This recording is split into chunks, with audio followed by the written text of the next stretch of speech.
And also it says okokuba umoya oyingcwele nguye umuntu oye asivuse ngaphakathi. Yes. If wena you do not have umoya oyingcwele ongazovuselela isazela sakho, there is something wrong within you. Yeah. Yes. Now again, usindisiwe na? Umoya oyingcwele wakho usathetha na? Every day. Umoya oyingcwele, does the Holy Spirit pray or intercede for you on your behalf? Every day, Pearl. Every day. Andikufumene. Every day. Every day.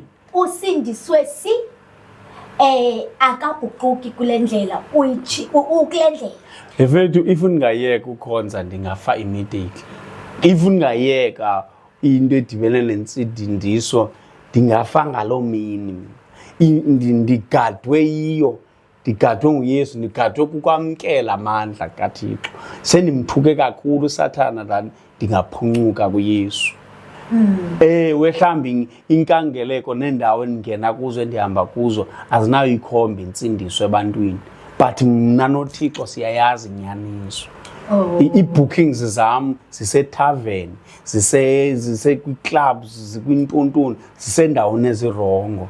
Unobangela ke ndifike pha ndiphumise ndim ukugadwa ukuthi noba ndiyaya. Umzekelo ne-launch le yama izuba secaweni, launch kaMasikhanda ise-469, yindawo ethengisa utywala leya, yindawo enabantu but ukuze ndiphume indim pha kufuneke ndihambe endlini thandazile uNkulunkulu wami, uNkulunkulu. Then okunye nokunye abakuthethayo abantu andinaxesha labo, but mna noThixo siyayazi inyaniso.